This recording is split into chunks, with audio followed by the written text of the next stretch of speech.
Samuel Figueroa is a birthright citizen. He was born in Los Angeles, but his sister and mother are among many family members who came to the U.S. from Mexico and are undocumented.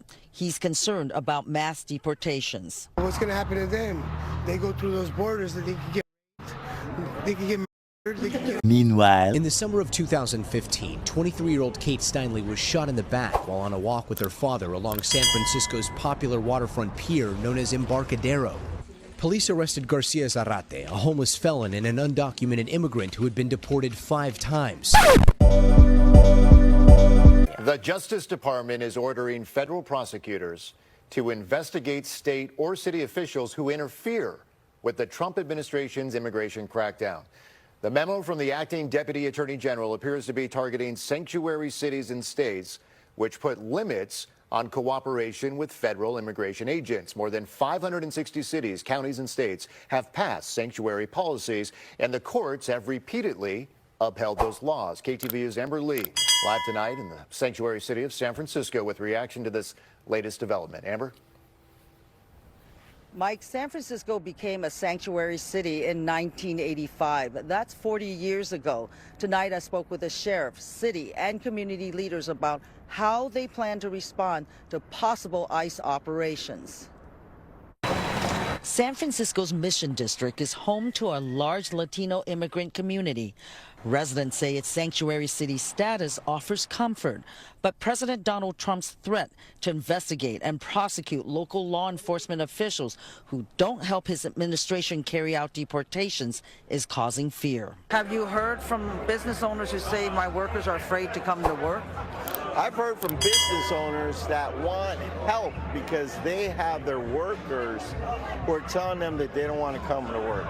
Samuel Figueroa is a birthright citizen. He was born in Los Angeles, but his sister and mother are among many family members who came to the U.S. from Mexico and are undocumented.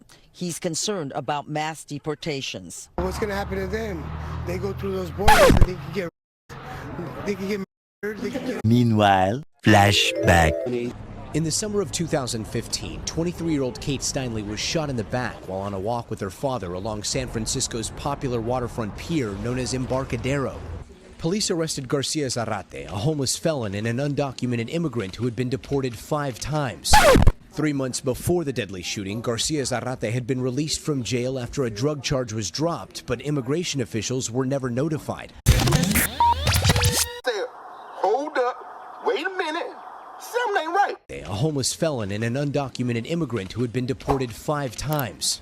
3 months before the deadly shooting, Garcia Zarate had been released from jail after a drug charge was dropped, but immigration officials were never notified.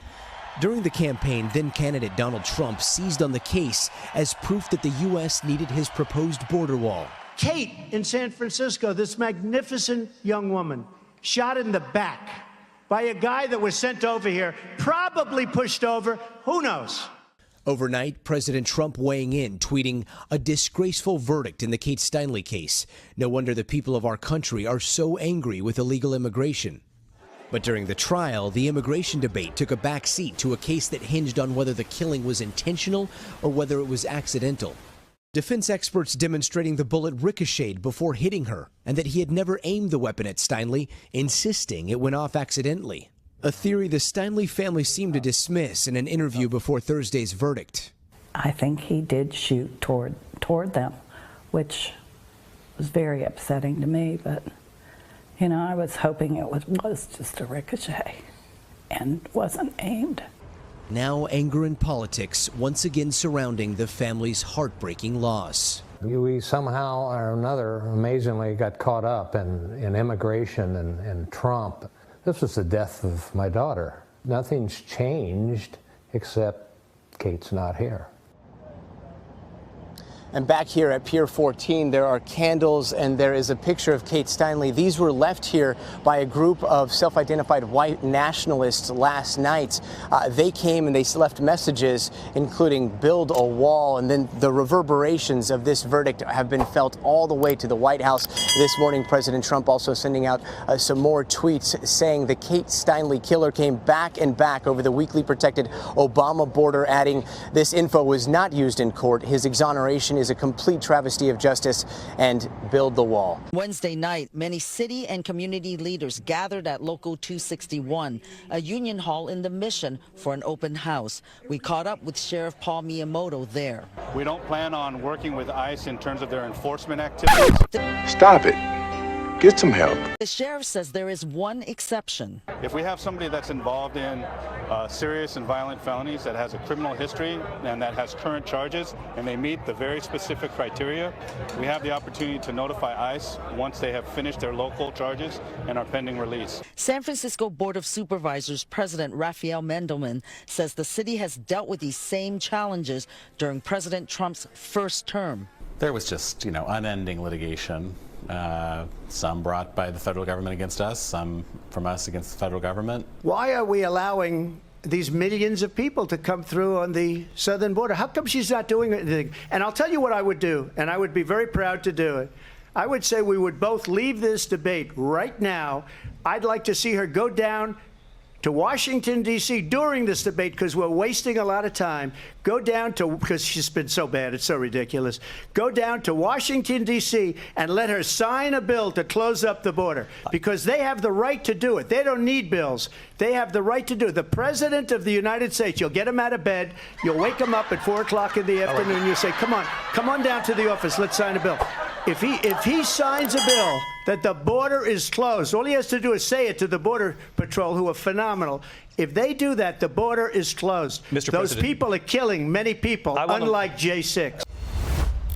And we appear to be returning to that. The courts are really important, and we're going to be relying on the courts to uphold the Constitution. For Figueroa, he says his mother's decision to come to the U.S. gave him and his siblings a better life. We all got to go to high school, learn English. We learned the American way, and it's safe here in America. Meanwhile, flashback. I intend to fight for Black Lives Matter. If Black Lives matter to her, why didn't I matter? Because of truancy, California public schools lose $1.4 billion a year in funding. I want money. She had me arrested and prosecuted because my handicapped daughter was sick in the hospital and had missed some days of school. My message to all Americans: do not trust Kamala Harris. Meanwhile, for Figueroa, he says his mother's decision to come to the U.S. gave him and his siblings a better life. We all got to go to high school, learn English. We learned the American way, and it's safe here in America. What? Bro, what are you talking about, man? The countdown is on. In less than a month, these 3 Target stores in the Bay Area will all be shut down. And the reason? It's something we're seeing far too often. Target gave only one reason: retail theft. I think it is a disappointment, especially because I moved around the area to be close to shopping centers and things like Target and get my groceries. Target is blaming organized retail theft for their closures, saying in part, "We cannot continue operating these stores because theft and organized retail crime are threatening the safety of our team and guests and contributing to unsustainable business performance." Meanwhile, Latino community leaders held a march and rally last Saturday to support immigrants. They plan to hold a workshop on February 18th to educate business owners and undocumented workers about their rights. Mike? What? Bro, what are you talking about, man? Bro, I'm out, man.